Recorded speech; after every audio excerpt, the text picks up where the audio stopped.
बिस्मिल्लाहिर्रहमानिर्रहीम, अस्सलामु अलैकुम।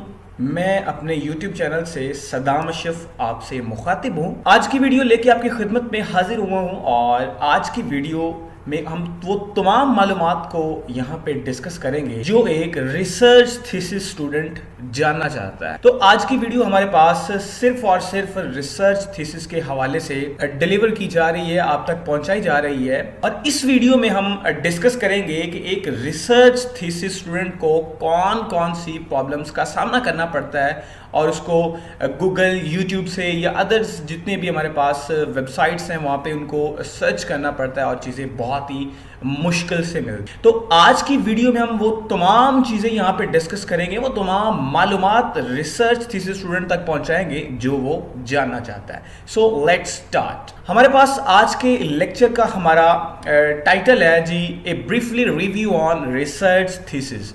यानी हम यहाँ पे रिसर्च थीसिस के बारे में थोड़ा सा हम रिव्यू लेना चाहते हैं जो कि बेसिक सा रिव्यू होगा। तो आज के लेक्चर की हमारे पास जो आउटलाइन है वो आपको नजर आ रही है। यहाँ पे देखें कि हमारे पास है how to select a topic. हम टॉपिक को कैसे सिलेक्ट कर सकते हैं, मेक ए सिमुलेशन के हम सिमुलेशन कैसे बना सकते हैं। इसके बाद हमारे पास इंस्टॉल सम एप्लीकेशन या फिर इंस्टॉल सम सॉफ्टवेयर हम कह सकते हैं जो कि हम यहाँ पे इंस्टॉल करेंगे अपने सिस्टम में, लैपटॉप में या फिर कंप्यूटर में हम यहाँ पे इंस्टॉल करेंगे और उसको हम यूज करेंगे। सबसे पहले हम बात करते हैं जी how to select a topic, कि हम अपना टॉपिक का इंतखाब कैसे कर सकते हैं। बहुत सारे स्टूडेंट्स ऐसे होते हैं जिनको अपना टॉपिक सर्च करने में या टॉपिक सेलेक्ट करने में या टॉपिक मुंतखब करने में बहुत सारी दुश्वारियों का सामना करना पड़ता है। उसे समझ नहीं आ रही होती कि असल में वो कौन सा टॉपिक सिलेक्ट करे, उसके लिए कौन सा टॉपिक बेहतर होना चाहिए। देखिए जी, सबसे पहले तो बात यह है कि आपके इंटरेस्ट के ऊपर डिपेंड करना चाहिए कि आपका इंटरेस्ट किस चीज़ में है, तो उसके रिलेटेड फिर आप YouTube पे या गूगल पे या कहीं पे भी आप वहाँ पे अपना टॉपिक सर्च कर सकते हैं। तो इसके लिए मैं आपको एक टेक्निक बताऊंगा जो कि आप उन कीवर्ड्स को यूज़ करते हुए अपना टॉपिक बाआसानी सर्च कर सकते हैं, बाआसानी मुंतखब कर सकते हैं। ये बहुत बड़ा हमारे पास चैलेंज होता है। एक कॉमन जो हमारे पास रिसर्च थीसिस का स्टूडेंट है जो कि इनिशियली 7th और 8th सेमेस्टर में आया होता है और उसको टॉपिक सेलेक्ट करने में बहुत सारी दुश्वारियों का सामना करना पड़ता है। उसे बिल्कुल भी समझ नहीं आ रही होती कि मैं टॉपिक अपना कैसे सिलेक्ट करूँ। तो इसके लिए मैं आपको टेक्निक दूंगा और इसके लिए मैं आपको कुछ यहाँ पे कीवर्ड्स बताऊंगा और आपको यहाँ पे मैं इन्फॉर्म करूंगा कि हम अपना टॉपिक कैसे सिलेक्ट कर सकते हैं। देखिए जी, आपको विंडो में सबसे पहले यहाँ पे देखिए ये एक टेबल सा नजर आ रहा है। तो ये हमारे पास एक टेबल है जी, ये हमारे पास एनालिसिस सिस्टम है। ऑलराइट, ये एनालिसिस सिस्टम जो हमारे पास है ये हमारे पास एनसिस वर्कबेंच से लिया गया है। तो आप देखिए जी, हमारे पास यहाँ पे ये डिफरेंट तरह के हमारे पास एनालिसिस सिस्टम आपको नजर आ रहे हैं और आप इन एनालिसिस सिस्टम का इस्तेमाल करते हुए, इनको यूटिलाइज करते हुए, इनकी इंप्लीमेंटेशन करते हुए आप अपना टॉपिक बासानी सर्च कर सकते हैं, आप अपना टॉपिक बासानी सेलेक्ट कर सकते हैं, मुंतखब कर सकते हैं। तो सबसे पहले आपने क्या करना है जी, यूट्यूब पे जाना है। यूट्यूब पे जाते ही आपने लिखना है जी एनसिस वर्कबेंच। जैसे ही आप एनसिस वर्कबेंच लिखेंगे तो आपके सामने ढेरों सारी डिफरेंट टाइप्स की सिमुलेशन का आपको सामना करना पड़ेगा। तो बहुत सारी सिमुलेशंस आपको आएंगी, वहां पे बंदा कंफ्यूज हो जाता है कि मैं भाई कौन सी सिमुलेशन देखूं। टेंशन ही रहती है कि मैं कौन सी सिलेक्ट करूं, मेरे लिए कौन सी बेहतर होगी। अगर किसी की समझ आ जाती है तो उसको बनाना थोड़ा सा मुश्किल हो जाता है। कुछ सिमुलेशंस का जो प्रोसेस होता है वो बहुत ज़्यादा लेंथी होता है, तो कन्फ्यूजन्स बहुत सारी हमारे पास वहाँ पे बन जाती हैं। तो उसके लिए आपने क्या करना होता है, उन चीज़ों से बचने के लिए आपने ये करना होता है कि आपने इस एनालिसिस सिस्टम के अंदर आना है। आपने यहाँ पे देखना है आपको जो भी यहाँ पे एनालिसिस सिस्टम आपके माइंड के मुताबिक बिल्कुल क्लोज तरीन लगता है कि भाई मैं इसके ऊपर अच्छा सा वर्क कर सकता हूँ, इसके रिलेटेड मैं सिमुलेशन को बड़े अच्छे तरीके से समझ सकता हूँ, देख सकता हूँ, उसको अंडरस्टैंड कर सकता हूँ, उसको मैं बना भी सकता हूँ। तो सिंपली आपने यहाँ से वो अपना जो एनालिसिस सिस्टम है उसको उठाना और आपने YouTube पे ऊपर लिख देना है, तो आपके सामने उसके रिलेटेड सिमुलेशन आ जाएंगे। आपने डिफरेंट तरह की सिमुलेशंस देखनी है, जो आपको पसंद आती है, जो आपको बेहतर लगती है, जो आपको समझ में आती है, आप उसको क्लिक कर सकते हैं और उसके रिलेटेड आप अपना टॉपिक बना सकते हैं।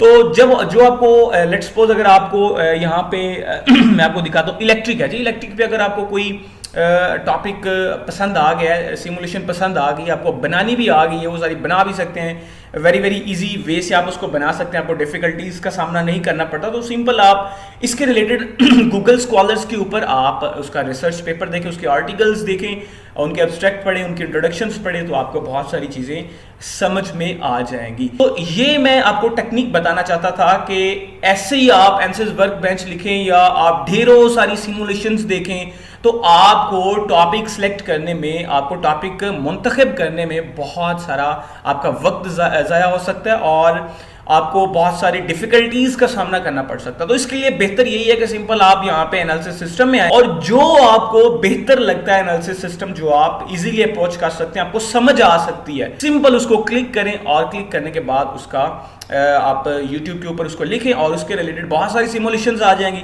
और उन सिमुलेशंस को बार बार देखें और जो आपको पसंद आती है तो आप उसको क्लिक कर लें, वो आपका जो टॉपिक है वो क्या हो जाएगा, सिलेक्ट हो जाएगा। तो ये हमारी स्लाइड्स थी, how to select a topic. I think आपको इसकी समझ आ गई होगी कि मैं आपसे कहना क्या चाहता हूँ, क्या आप तक पहुँचाना चाहता हूँ कि हम अपना टॉपिक कैसे सिलेक्ट कर सकते हैं। नेक्स्ट स्लाइड है हमारे पास जी, मेक ए सिमुलेशन, यानी कि अब हमने टॉपिक का इंतखाब तो कर लिया, अगला हमारे पास प्रोसेस ये होता है कि हमने अपनी सिमुलेशन बनानी होती है जी। ठीक है जी, सिमुलेशन बनानी आपने वो जो आपको यूट्यूब पे आपने अपना टॉपिक देखा है, एनालिसिस सिस्टम में आपने उसको सर्च करके यूट्यूब पे आपने देखा है, तो आपको सिमुलेशन पसंद आ गई है, आप सेम एज इट जो यूट्यूब वाला बना रहा है एक बंदा, वही सिमुलेशन 1 2 3 4 5 दफा बनाएं, उसकी रिहर्स करें, बार बार उसको बनाएं और बनाने के बाद जब वो कंप्लीट हो जाए A to Z उसका और आपका रिजल्ट मिल जाए एनसेस वर्कबेंच के ऊपर, तो उसके बाद अगला काम ये होता है कि आपने अपनी सिमुलेशन बनानी होती है। अब ये नहीं होता कि आपने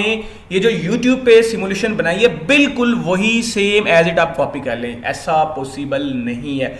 उसके रिजल्ट्स को आप इस्तेमाल नहीं कर सकते, उसकी जो चीज़ें हैं उसके मटेरियल्स को आप ज़्यादा यूज़ नहीं कर सकते, बल्कि मैं तो यही कहूँगा कि हम इसको इस्तेमाल ही नहीं हमें करना चाहिए, राइट। तो उसको अगर हम इस्तेमाल नहीं करेंगे तो हमें अपनी चीज़ें चेंज करनी चाहिए, यानी कि अपना मटेरियल चेंज करना चाहिए, अपनी कंस्ट्रक्शन वगैरह चेंज करनी चाहिए उसमें, और बहुत सारी जो चीज़ें हैं वो उसके अंदर चेंज करनी चाहिए। अगर ये सारी चीज़ें चेंज हो जाएंगी तो हमारा रिजल्ट भी क्या आ जाएगा, डिफरेंट तरह का आ जाएगा, तो वो हमारी अपनी सिमुलेशन बन जाएगी। तो ये आपके पास अगला प्रोसेस होता है कि आपने टॉपिक को सिलेक्ट कर लिया है, टॉपिक का इंतखाब कर लिया, तो अगला जो काम होता है वो आपका ये होता है कि आपने सिमुलेशन बनानी होती है। तो सिमुलेशन हमने यूट्यूब वाली तो बना ली, उसको हमने 3-4 दफा बनाया, हमें सारी चीजों की समझ आ गई A to Z, फिर उसके बाद हमने अपनी सिमुलेशन बनानी होती है, अपने टॉपिक की सिमुलेशन बनानी होती है, यानी कि डिफरेंट रिजल्ट्स हमने वहां पे क्रिएट करने होते हैं, बनाने होते हैं। ये नहीं कि वही रिजल्ट जो यूट्यूब वाला निकाल रहा है वही हम अपने रिसर्च थीसिस में यूटिलाइज कर रहे हैं, उनकी इंप्लीमेंटेशन हम नहीं कर सकते, राइट। तो आपने अपनी सिमुलेशन बनानी होती है और यहाँ पे आपकी ये सिमुलेशन भी होगी complete, make a simulation. Next slide हमारे पास मौजूद है जी, इंस्टॉल सम सॉफ्टवेयर या कुछ एप्लीकेशंस की मैं आपको बात करूं। देखिए जी, जो ये स्लाइड मैं आपसे डिस्कस करने जा रहा हूं ये बहुत ही इंपॉर्टेंट है। यहाँ पे आपके लिए एक एक वर्ड में आपके लिए सबक यहाँ पे मौजूद है और बहुत सारी इंफॉर्मेशन छुपी है यहाँ पे एक एक वर्ड में। तो मैं चीज़ें आपको यहाँ पे डिस्कस करता हूँ जो कि रिसर्च थीसिस स्टूडेंट्स के लिए बहुत ही इंपॉर्टेंट है और बहुत ही इंपॉर्टेंट हमारे पास यहाँ पे मानी जाती है, राइट। और ये ऐसी चीज़ें हैं जो हमें कॉमनली डिफ़िकल्ट लगती हैं और हमें बहुत ही यहाँ पे इनको समझने में मुश्किल का सामना करना पड़ता है, हमें डिफ़िकल्टीज देखनी पड़ती हैं। लेकिन ये इतना काम मुश्किल नहीं है बिल्कुल भी। अगर आपको कोई गाइड करने वाला हो, आपको कोई समझाने वाला का सुपरवाइजर अच्छा हो, तो आपके लिए ये सारी चीज़ें आसान है। यहाँ पे मैं कुछ एप्लीकेशंस या कुछ वेबसाइट्स या कुछ सॉफ्टवेयर्स की यहाँ पे डिस्कशन करूंगा जो कि हमारे लिए बहुत ही इंपॉर्टेंट होगी जी, रिसर्च थीसिस लिखने के लिए, थीसिस अपना लिखने के लिए, थीसिस को कंप्लीट करने के लिए। देखिए जी, सबसे पहले मैं बात करता हूँ जी सॉफ्टवेयर की। वो सॉफ्टवेयर जो हम अपने लैपटॉप में या अपने सिस्टम में चलाएंगे तो हम अपना थीसिस बआसानी लिख सकते हैं और इनको समझना, इनको अंडरस्टैंड करना हमारे लिए बहुत इंपॉर्टेंट होगा, राइट। तो पहला हमारे पास सॉफ्टवेयर है जी MS वर्ड। तो ये तो बहुत ही कॉमन है और बहुत ही हम हमारे बल्कि जितने भी लैपटॉप्स होते हैं या सिस्टम्स होते हैं सब में मौजूद होते हैं। जो हमारे स्टूडेंट्स होते हैं उनके पास ये सब के पास होते हैं, ऑफिस में भी होते हैं। तो ये तो एक कॉमन सा, इसके ऊपर मैं ज़्यादा डिस्कशन नहीं कर सकता। MS वर्ड के रिलेटेड ये आपके पास होना, मौजूद होना बहुत ही ज़रूरी है। उसके बाद आ जाता है हमारे पास जी कोरल ड्रा। तो ये भी हमारे पास एक बहुत ही इंपॉर्टेंट सॉफ्टवेयर है जो आपके सिस्टम में, आपके लैपटॉप में इंस्टॉल होना बहुत ही ज़रूरी है। इसके ऊपर आप बहुत सारी डायग्राम्स, अपनी जो चीज़ें हैं वो यहाँ पे बना सकते हैं जो कि आप अपने थीसिस में लगा सकते हैं, राइट। ठीक है, तो ये कोरल ड्रा भी आपके पास होना बहुत ही ज़रूरी है। इसके बाद है जी एंड नोट। ये इंपॉर्टेंट चीज़ है, इसके ऊपर मैं थोड़ा सा डिस्कस करूंगा, बल्कि ज़्यादा ही डिस्कस यहाँ पे करने की कोशिश करूंगा। एंड नोट जो हमारे पास यहाँ पे आपको नज़र आ रहा है, एंड नोट, ये इसका हमारे पास लोगो है या इसका ये आइकॉन है हमारे पास एंड नोट का। ठीक है, तो इसके डिफरेंट वर्जन हो सकते हैं। तो बहरहाल हमारे पास ये मौजूद है X9। तो अब एंड नोट हमारे पास क्या होता है? ये एक हमारे पास सॉफ्टवेयर होता है, एक ऐसा सॉफ्टवेयर होता है जो हम अपने सिस्टम में, लैपटॉप में उसको इंस्टॉल करते हैं और अपने थीसिस में, अपने आर्टिकल्स लिखने में हम इसका यूज करते हैं, इसका इस्तेमाल करते हैं। देखिए जी, इसका इस्तेमाल हमारे पास क्या है। अब जो भी हमने विकिपीडिया से, इंसाइक्लोपीडिया से या गूगल स्कॉलर से जितने भी रिसर्च पेपर्स को डिस्कस करना है या उसमें से कुछ चीजें उठानी है, उसके लिए हमें रेफरेंस देना बहुत हमारे लिए जरूरी होता है। तो रेफरेंस देने के लिए सिंपल में और सादा वर्डिंग में ये डिस्कस करूंगा। कोई इसको मैं थोड़ा सा डिफरेंट वर्डिंग में इसको यहाँ पे नहीं बताऊंगा, बिल्कुल सादा और सीधे सीधे अल्फाज में बताऊंगा कि एंड नोट हमारे पास है क्या। एंड नोट का हम इस्तेमाल करते हैं रेफरेंस लगाने के लिए, यानी कि अगर कोई भी चीज हमने, कोई भी पैराग्राफ अगर हमने रिसर्च पेपर से उठाया, गूगल स्कॉलर से, किसी भी आर्टिकल से उठाया है, विकिपीडिया से उठाया या इंसाइक्लोपीडिया, कहीं से भी हमने उठाया है, तो उसके लिए हमें एक रेफरेंस दरकार होता है। अगर वो रेफरेंस हम अपने नहीं लगाते थीसिस में तो हमारे लिए प्रॉब्लम्स हो सकती हैं, राइट। तो उस रेफरेंस को लगाने के लिए हमने एंड नोट का इस्तेमाल करना होता है, राइट। तो एंड नोट में आपने एक लाइब्रेरी बनानी है, वहां पे आपने अपने जो रेफरेंस होते हैं उनको आपने अपने थीसिस में, अपने आर्टिकल्स में लगाने होते हैं। ठीक है, यानी कि सिंपल फिर से मैं बता दूं कि एंड नोट का सिर्फ और सिर्फ इस्तेमाल सिर्फ इतना है कि हमने इसको रेफरेंस लगाने के लिए इसका इस्तेमाल करना है। अब ये रेफरेंस कैसे लगाते हैं, ठीक है, ये सारी जो चीजें हैं ये हम किसी और वीडियो में डिस्कस करेंगे अगर आप जानना चाहेंगे तो अगर आप इंटरेस्ट शो करवाएंगे तो हम इसके ऊपर भी वीडियो बना देंगे और आपको स्टेप बाय स्टेप बता देंगे कि हम इसके ऊपर कैसे वर्क कर सकते हैं, इसको हम कैसे यूज कर सकते हैं, इन सॉफ्टवेयर्स को, इन एप्लीकेशन को या फिर इन वेबसाइट्स को, राइट। तो ये हमारे पास 3 तरह के जो सॉफ्टवेयर हैं ये होना बहुत ही जरूरी है। एक ऐसा स्टूडेंट जो रिसर्च थीसिस करना चाहता है उसके लिए ये 3 सॉफ्टवेयर का होना बहुत ही जरूरी है। इसके बाद है जी वेबसाइट। ऐसी वेबसाइट जो हम गूगल्स के ऊपर हम इनको डिस्कस करेंगे। ये जो हमारी वेबसाइट्स हैं इनको हम गूगल के ऊपर लिखेंगे तो हमें डिफरेंट तरह के इंटरफेस का सामना करना पड़ेगा। तो ये हमारे पास वेबसाइट्स हैं जिसको हम डिस्कस करेंगे। सबसे पहले हमारे पास मौजूद है गूगल स्कॉलर। ये एक बहुत ही फेमस हमारे पास वेबसाइट है, हमारे पास गूगल स्कॉलर। तो इसमें गूगल स्कॉलर का हमारे पास ये होता है कि हमने कोई भी अगर आर्टिकल देखना है, कोई भी रिसर्च पेपर हम देखना चाहते हैं तो हम गूगल स्कॉलर का सहारा ले सकते हैं। और भी डिफरेंट तरह की वेबसाइट्स हैं, लेकिन जो मैं आपको यहाँ पे बता रहा हूँ फिलहाल आप इनके ऊपर फोकस कीजिएगा और इनको अच्छे तरीके से समझिएगा। गूगल स्कॉलर का हमारे पास काम इतना होता है कि इसने क्या करना है, इसमें हमने ये करना है कि हमने अपना टॉपिक इसके ऊपर लगाना है, टाइप करना है, राइट। सबसे पहले तो आप जाएंगे जी गूगल के ऊपर जाएंगे, वहां पे लिखेंगे गूगल स्कॉलर। तो जैसे ही आप क्लिक करेंगे, सर्च करेंगे तो आपके ऊपर टॉप के ऊपर आ जाएगा गूगल स्कॉलर। उसको क्लिक करेंगे तो आप इसकी जो मेन इंटरफेस है वो आपके सामने आ जाएगा। तो गूगल स्कॉलर के ऊपर आपने क्या करना है भाई, गूगल स्कॉलर के ऊपर आपने अपना टॉपिक लिखना है। लेट्स सपोज आपका कोई भी टॉपिक है तो आपने वहां पे उसके ऊपर टाइप कर देना है। जब टाइप करेंगे, सर्च करेंगे तो आपके सामने ढेरों सारे आर्टिकल्स आ जाएंगे, आपके सामने रिसर्च पेपर्स आ जाएंगे, राइट। तो उन रिसर्च पेपर्स के एब्स्ट्रैक्ट आप पढ़ सकते हैं, उनका इंट्रोडक्शन पढ़ सकते हैं, बहुत सारी चीजें अपने टॉपिक के रिलेटेड वहां से आप कैच कर सकते हैं, उनका रेफरेंस लगा सकते हैं नोट के थ्रू। तो ये हमारे पास गूगल स्कॉलर का वर्क होता है। इसलिए हमारे पास वेबसाइट मौजूद है जी speed right, very very important. यहाँ पे हमारे पास वेबसाइट है। ये जो स्पीड राइट है, सिंपल आप गूगल पे जाएं, गूगल पे आप लिखेंगे स्पीड राइट तो आपके सामने ये जो है हमारे पास स्पीड राइट, ये वेब हमारे सामने ओपन हो जाएगी और इंटरफेस है इसका हमें मिल जाएगा, ठीक है।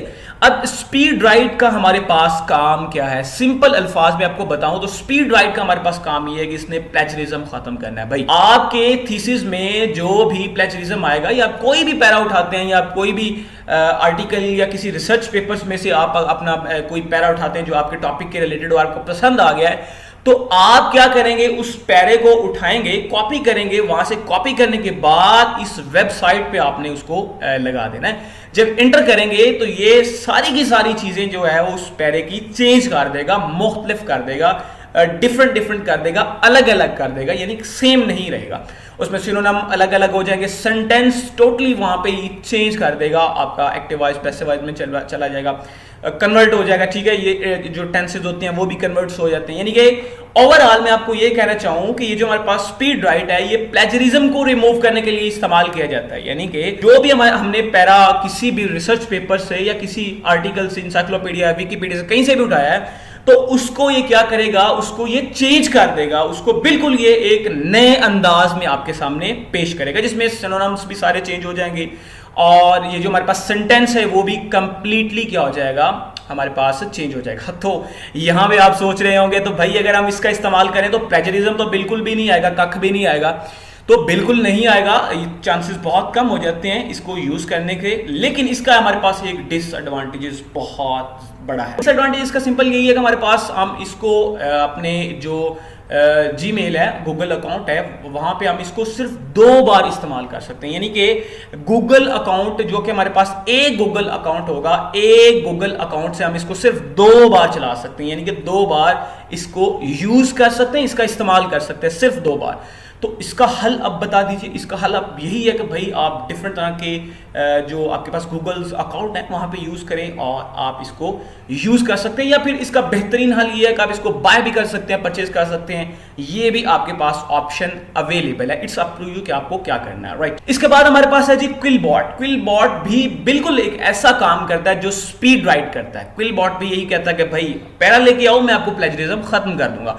तो क्विलबॉट का भी यही काम है। इसने क्या करना है, इसने भी आपको आपने जो इसमें पैरा लगाना है उसको सारे को चेंज कर देना, उसकी वर्डिंग चेंज कर देनी है और उसका सेंटेंस चेंज कर देने हैं, उसके जो हमारे पास क्या होते हैं सिनोनिम्स होते हैं वो भी चेंज कर देने हैं।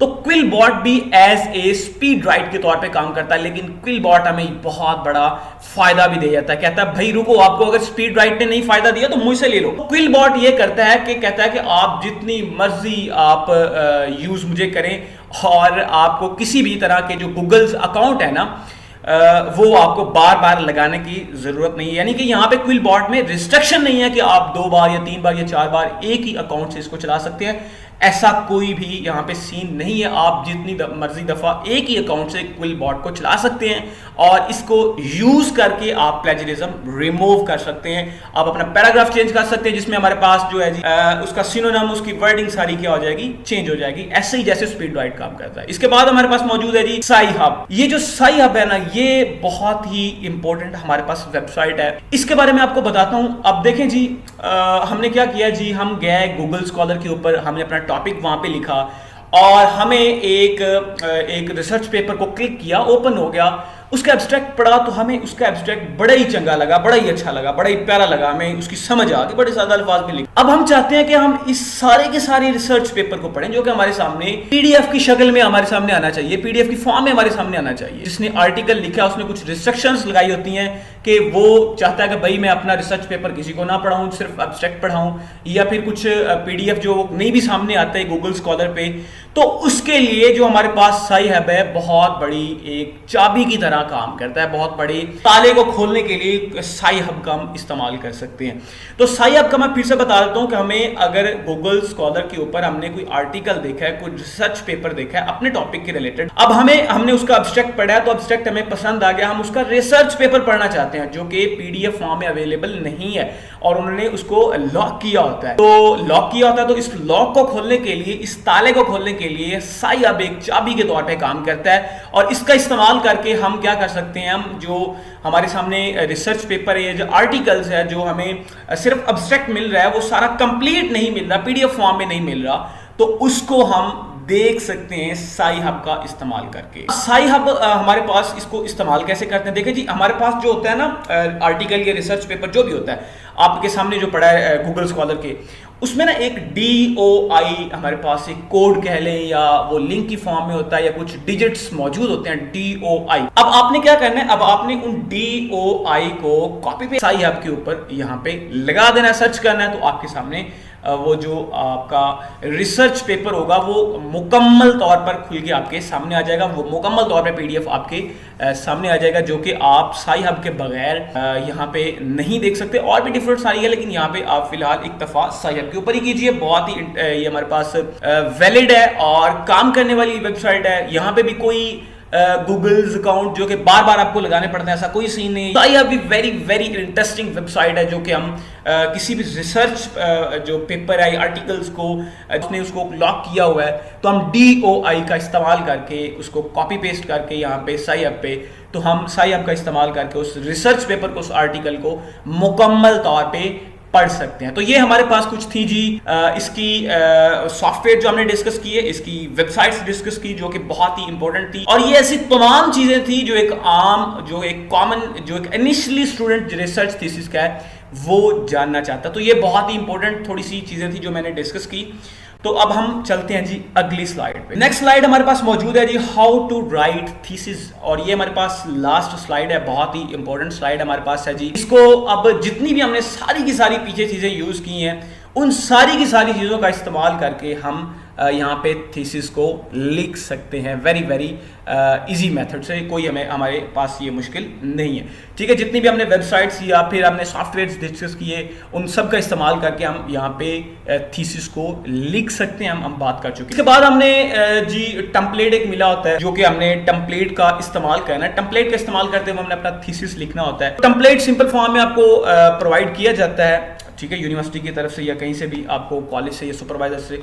तो आपको जब मिलता है तो आप उसका इस्तेमाल करके अपना थीसिस जो है वो लिख सकते हैं। तो यहाँ पे मैं अपनी डिस्कस करूँ इन चीज़ों की, तो हमारे पास यहाँ पे 4 चैप्टर जो कि हमने थीसिस में डिस्कस करने। चैप्टर नंबर 1 हमारे पास है जी इंट्रोडक्शन। हमने अपने टॉपिक के रिगार्डिंग जितनी भी बेसिक्स इंफॉर्मेशन हैं और सारी की सारी जो हमारे पास कंप्लीट इंफॉर्मेशन है अपने टॉपिक के रिलेटेड, वो हमने सारी की सारी इंट्रोडक्शन में इंक्लूड करनी, इंट्रोडक्शन में लिखनी है, विद रेफरेंस लिखनी है। ऑलराइट, तो ये हमारे पास हो गया जी इंट्रोडक्शन। उसके बाद हमने लिटरेचर रिव्यू लिखना है। चैप्टर नंबर 3 में हम रिसर्च एंड मेथोडोलॉजी, जिसके ऊपर हम रिसर्च करना चाहते हैं, उसको ऊपर हमने एनसिस वर्क बेंच के ऊपर जितनी भी हमने स्टेप्स को परफॉर्म करना है, उन सारी चीज़ों को हमने रिसर्च एंड मेथोडोलॉजी में हमने यहाँ पे यूज़ करना है। तो उसके बाद हमारे पास है जी results and conclusion. Chapter number 4 हमारे पास रिजल्ट्स और कंक्लूजन आ जाएगा। जितनी भी चीज़ें हमने निकाली होंगी वो हमारे सामने आ जाएंगी।